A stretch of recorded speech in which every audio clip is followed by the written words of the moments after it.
The internet is filled with lens reviews, and it can often be confusing when an animator is transitioning between animating with a web camera and an SLR as to which lenses they should buy. The lenses that tend to work best for animation don't tend to be the same lenses that would be ideal for live action. Let's look at this 50mm lens. Now, this is a really great little lens. It's really fast at f1.8. It has a really good image quality, really well made, and it's pretty cheap. It's about $50 to $75 used on eBay, which is a very affordable lens. But it has one big glaring problem, and that is it's got a pretty long minimal focal length. This lens's minimum focal distance is a whopping 2 feet. That's close to 60 centimeters for those viewing in areas with a logical measuring system. Now, if you were shooting a live action film, that wouldn't really be an issue. But if your point of focus is a minifig, it's going to be a big deal. Like, you will not be able to get close to that minifig at all. So we need to find lenses that are going to have a good minimum focal distance for working with small subjects. Now, before we jump into the lenses I've selected, I think we need to get a few things out of the way. First thing, I shoot with a Canon body and a Nikon lens. Now, you need an adapter to use these together, and this is good because it means that the camera body cannot communicate with the lens. This eliminates some aperture flicker when you're doing animation, which is actually really beneficial. The second advantage to shooting on a Canon body is they have a much better live view than the Nikon bodies do.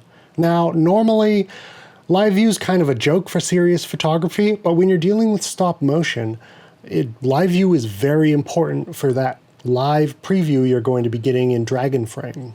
And now, you may be like, well, I can't really afford Dragon Frame, but if you can't really afford Dragon Frame, it's kind of a waste to shoot on a digital SLR because it just makes it a lot easier. And at that point, I think you're going to be better off using a free capture program with a webcam. And finally, the reason I'm using these vintage Nikon lenses is they're a lot cheaper than a modern lens. And even though they are a lot cheaper, the quality is just impeccable. Like, the reasons you would buy a modern lens kind of just disappear when you're shooting stop motion, and you're getting an incredible piece of glass that's going to work really well with your animation at an incredibly affordable price. Like, all 4 of these lenses could probably be purchased for the price of maybe 2 modern lenses, or even less. Like, a modern lens could run you anywhere between $400 to, $1,600. And so it's going to be a huge thing. These 4 lenses that I'm going to show you, you can pick them up for like less than $500. Now that that's out of the way, we need to ask ourselves what we need out of our lenses. We don't want to just pick one lens that can get really close, because only having one focal length is kind of defeating the purpose of using an SLR. So we need a good range that can go from wide all the way to telephoto. I'm shooting on an APS-C camera, the SL1 if you must know, and this is not the SL1, this is a Digital Rebel XT, but I'm filming with the SL1, so I can't show you the actual camera I use for my animation, but since it's an APS-C size sensor, that's going to make all of these lenses seem a little bit longer than they actually are, or longer than they would be if they were on a full-frame camera. Now, that's fine, it's just something to keep in mind, but all of these lenses I am suggesting are full frame lenses, and you can use them on a full frame camera with no problem. The wider the lens, the more background you're going to see in your shot, whereas the closer to a telephoto lens, or the longer the lens, the less of the background you're going to see. It's going to allow you to separate your subject from your background much more easily than with the wide-angle lens. And both of these have clear advantages and disadvantages. With the wide-angle lens, you might want to establish shots or just show the entirety of the scene, whereas, you might want to cut to a telephoto shot to kind of separate the main character from that scene so that you can focus more on him. You will inevitably need a middle ground as well, so you can have a range of lenses that can meet the artistic needs of your script. And if you're like me and you're using a Canon body, you're going to need one of these little adapters. It's going to allow you to adapt the Nikon F mount to the Canon EOS body, and they're going to run about $35. Now that we've got all that out of the way, what lenses do I recommend? The first lens I recommend people getting is this 55mm f3.5 micro, and this is a really great little piece of glass, and it can get about 9.5 inches from the subject. That's about 24 centimeters, so it's a lot better than the last lens we looked at. Now, I find that I am using this lens more than just about any other lens in my collection. It's going to do a lot of your close-up shots on characters, like your mid-body shots, and it's really good at its range for what it does. And the optics are incredibly sharp, and the cherry on top of all this is you can pick this lens up on eBay for about $60 to $90, which is an incredible steal. And this is the lens that you're probably going to be using the most in animation. So pick it up first. You just can't go wrong with this lens. Now that you've got something that meets a little bit more of your telephoto needs, it's time to get something a little bit wider.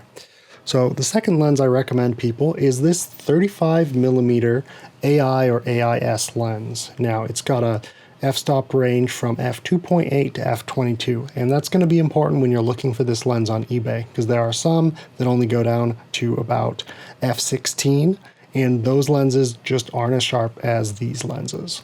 So just watch out for that. And those are about half the price of these, so these are a nicer lens. But this lens's minimum focal distance is going to be about 1 foot. Now, it's not as good as the 55mm, but it still can get you pretty close. And it's going to be really good for a lot of your medium shots, your kind of medium wides.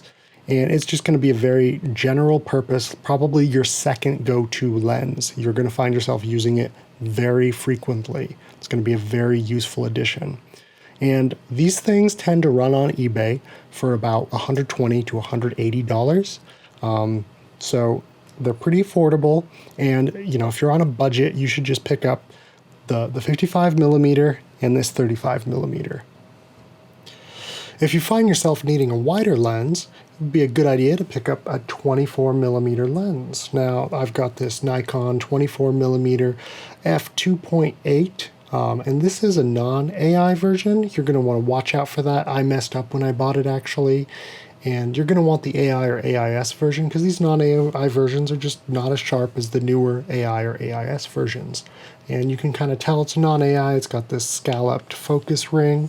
So just make sure it's got the rubberized focus ring, and it's AI or AIS. This one only stops down to f16, a lot like the worst version of the 35mm. So just make sure you get a lens that goes from f2.8 to f22 when you're buying these things. And this is going to be like a really good wide-angle lens for you.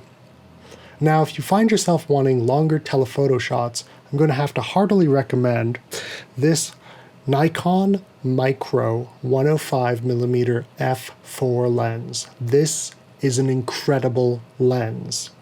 It's got a minimum focal distance of about 1.5 feet, which it sounds bad, but because it is twice as long as the 55mm, you're actually looking at the subject matter at the same distance with this. It's just twice as far away. So it's got a really good range. It's very, very useful. You can get just right up in there without even having the camera near your set. And I find that I am using this more and more. It's becoming one of my favorite lenses. And optically, this lens is incredibly sharp, with comparable sharpness to lenses that are going to cost 5 times as much. And it's just a great lens, and you can pick it up on eBay for anywhere between like $120 to $200. It's very affordable and excellent quality lens. And even if you're wanting to use it for non-stop motion things such as macro photography, when you pair it with some extension tubes, it can do some amazing photographs, and it's totally worth it. Whew, that was a lot of information. I was really hoping I could get into extension tubes and why you need them for animation, but I think that's going to have to be a video for another time. Now, let me know if this was helpful to you, and if it was, consider giving it a like and maybe sharing it with your other animator friends. And just let me know if you want more content like this. Like, obviously, I could do a video about extension tubes, or maybe even stuff like this ultra-wide zoom lens by Canon, which actually is a really good little lens for animation for some very specific purposes. Just let me know in the comments. Let me know what kind of content you'd like to see, and I'll see whether or not I can do them.